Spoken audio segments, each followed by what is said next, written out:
যোৰহাটৰ জগন্নাথ বৰুৱা বিশ্ববিদ্যালয়ত এখনি গুৰুত্বপূৰ্ণ শিক্ষা সম্পৰ্কীয় চুক্তি স্বাক্ষৰ কৰা হয়। বিশ্ববিদ্যালয় কৰ্তৃপক্ষ আৰু মিৰাই জাপানিজ লেংগুৱেজ ফাউণ্ডেশ্যনৰ মাজত এই চুক্তিখন স্বাক্ষৰিত হয়। ধন্যবাদ। প্ৰথম কথাটো হ'ল যে আপোনালোকে গম পাইছে ইতিমধ্যে আমি বিকশিত ভাৰতৰ হৈ বিভিন্ন ধৰণৰ আমি বিশ্ববিদ্যালয়বিলাকে কাম কৰি আছোঁ আৰু আত্মনিৰ্ভৰ ভাৰতৰ আমাৰ যি শ্লোগান চলি আছে এই ক্ষেত্ৰত আচলতে বিশ্ববিদ্যালয়বিলাকে আগভাগ ল'ব লাগিব আৰু সদায় আমাৰ এটা কথা কৈ থকা হয় যে 2030 চনৰ ভিতৰত ভাৰতবৰ্ষ পৃথিৱী পৰিচালনা কৰা বা পৃথিৱীখন চলাই নিয়া এটা ইঞ্জিন হ'ব আৰু এই ইঞ্জিন হোৱাৰ অৰ্থটোৱে হৈছে কথাটোৰ তাৎপৰ্যটো হৈছে যে পৃথিৱীৰ যদি আমি শিক্ষিত ছাত্ৰ ছাত্ৰীৰ মুখলৈ চাওঁ 30 বছৰৰ ভিতৰত তেতিয়াহ'লে 50% ছাত্ৰ ছাত্ৰীয়ে ভাৰতবৰ্ষই গোটেই পৃথিৱীক যোগান ধৰিব।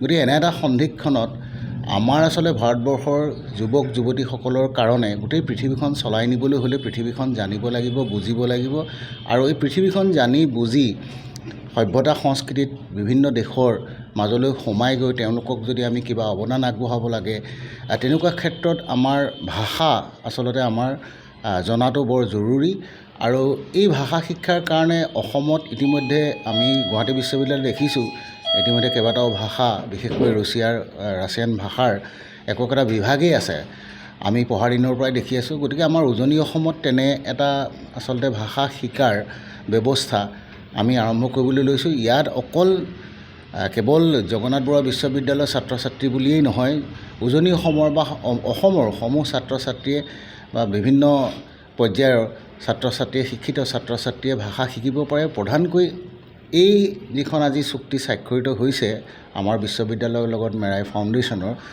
তেওঁলোকৰ যোগেদি আচলতে পোনপ্ৰথমতে জাপানী ভাষাৰ আচলতে প্ৰশিক্ষণ আৰম্ভ হ'ব আৰু অলপতে আমি আমাৰ মাননীয় মুখ্যমন্ত্ৰী মহোদয়ে কৈছে যে জাপানত এতিয়া বহুতো শিক্ষিত আচলতে যুৱকৰ সংস্থাপন অনেক আছে কিন্তু তেওঁলোকৰ তাত তেনেধৰণৰ ছাত্ৰ ছাত্ৰীৰ অভাৱ ঘটিছে, শিক্ষিত যুৱক যুৱতীৰ অভাৱ ঘটিছে। গতিকে অসমকো আচলতে সামৰি লৈছে, অসমৰ পৰা বহুত যুৱক যুৱতী তেওঁলোকৰ তালৈ গৈ সংস্থাপন উলিয়াব পাৰিব আৰু তেওঁলোকৰ তাত আচলতে আমাৰ বিশ্ববিদ্যালয়ৰ যোগেদি যদি শিক্ষিত হৈ জাপানী ভাষা শিকি আমাৰ ইয়াত আমি যিখিনি পঢ়া শুনা কৰি ছাত্ৰ ছাত্ৰী ওলাই যায় বা এই অঞ্চলত যিখিনি ছাত্ৰ ছাত্ৰী ওলাই যায় তেওঁলোকৰ অধিক সুবিধা হ'ব ভাষাটো জনাৰ কাৰণে।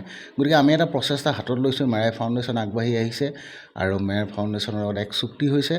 এই চুক্তি আজিৰ দিনটো অতি শুভ দিন কাৰণ জগন্নাথ বৰুৱা বিশ্ববিদ্যালয়ত তেনে এটা কেন্দ্ৰ শিক্ষাৰ কেন্দ্ৰ এটা প্ৰতিষ্ঠা হ'ব অনাগত দিনত। হয়তো ই আৰু ভাল ধৰণে আৰু কেইবাটাও ভাষাৰে যদি আৰম্ভ কৰিব পাৰোঁ উঠি অহা প্ৰজন্মৰ কাৰণে অত্যন্ত আশাপ্ৰদ হ'ব আৰু মই ভাবিছোঁ এইটো সুযোগ সকলোৱে গ্ৰহণ কৰাটো জৰুৰী হৈছে শিক্ষিত নিবনুৱা যুৱক যুৱতীসকলে আৰু এনেকুৱা এটা প্লেটফৰ্ম আচলতে আমি দিবলৈ পাই আমিও সৌভাগ্যৱান বুলি ভাবিছোঁ আৰু সকলোকে ইয়াৰ যোগেদিয়ে আশা কৰিছোঁ তেওঁলোক আহক, আগবাঢ়ি আহক। আমি যিখিনি সুবিধা আমাৰ ফালৰ পৰা দিব পাৰিম বা দিবলৈ চেষ্টা কৰিম মেৰাই ফাউণ্ডেশ্যনৰ ফালৰ পৰা যি ধৰণে কৰিব সেইখিনি সুবিধাৰ সুযোগ ইমান ওচৰতে গ্ৰহণ কৰাটো ছাত্ৰ ছাত্ৰীৰ কাৰণে সমীচীন হ'ব আৰু ইয়াতকৈ হয়তো সুবিধাৰ কাৰণে তেওঁলোকে বহু হয়তো সময় ৰ'ব লাগিব বা বহু দূৰলৈ যাব লাগিব। সেই সুবিধা ইয়াত এই চুক্তিৰ যোগেদি যিহেতু স্বাক্ষৰিত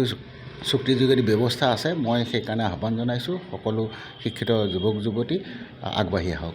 ধন্যবাদ। এই উপলক্ষে আয়োজিত অনুষ্ঠানত বিশ্ববিদ্যালয়খনৰ উপাচাৰ্য, পঞ্জীয়ক আৰু আন বিষয়ববীয়া কৰ্তৃপক্ষ উপস্থিত থাকে। মিৰাই ফাউণ্ডেশ্যনৰ প্ৰতিনিধিসকলেও অনুষ্ঠানত অংশগ্ৰহণ কৰে।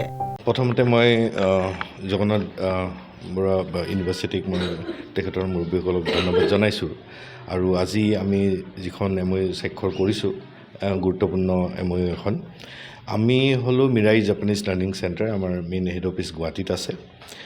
আমি 2017 পৰাই আমি জাপানিজ লেংগুৱেজ আমি শিকাই আহিছোঁ আৰু এইটো বছৰৰ পৰা আমি চৰকাৰৰ লগত একেলগ হৈ পেলাই এতিয়া মুখ্যমন্ত্ৰী হিমন্ত বিশ্ব শৰ্মাই যিখন স্কিম লঞ্চ কৰিছে, নাম হ'ল CM ফ্লাইট স্কিম, সেইটোৰ যোগেদি অসমৰ ল'ৰা ছোৱালীয়ে জাপানত গৈ পেলাই বহুত জাপানিজ কোম্পানীজত বহুত বিভিন্ন ছেক্টৰত তাতে চাকৰি পোৱাৰ সুবিধা আছে। সেইখিনিৰ কাৰণে মিৰাই জাপানিজ লাৰ্ণিং চেণ্টাৰে তেওঁলোকক যিমানখিনি অসমৰ ষ্টুডেণ্টছ আছে তেওঁলোকক ট্ৰেইনিং দিব। বহুত অলৰেডি আমি আৰম্ভ কৰিছোঁ আৰু আশা কৰিছোঁ যে আমাৰ জগন্নাথ বৰুৱা মহাবিদ্যালয় ইয়াতো আমাৰ আৰম্ভ কৰিম। আৰু ইয়াৰ ওচৰে পাঁজৰে যেনেকৈ ছাৰে বহুতখিনি গুৰুত্বপূৰ্ণ কথা অলৰেডি ক'লে, সেইকাৰণে মই ৰেজিষ্ট্ৰাৰ ছাৰকো ধন্যবাদ দিছোঁ। তেখেতে কোৱা কথাখিনি বহুত গুৰুত্বপূৰ্ণ হয়, যাতে ওচৰৰ ল'ৰা ছোৱালীখিনি বা ইয়াৰ যিমানখিনি পাৰে তেনেকুৱা ধৰণৰ জাপানিজ কোম্পানীজত যাব বিচাৰে, এতিয়া তেওঁলোকৰ কাৰণে বহুতখিনি আগতে বহুত টকা পইচা বহুত লাগিছিল, এতিয়া সেইবিলাক বস্তু আমাৰ অসম চৰকাৰেও বহুতখিনি সুবিধা কৰিব আৰু অলৰেডি সেইখিনি কেবিনেট এপ্ৰুভেলো হৈ গৈছে। আৰু আপোনালোকৰ জৰিয়তে ভাষাটো মূলতঃ শিকিব।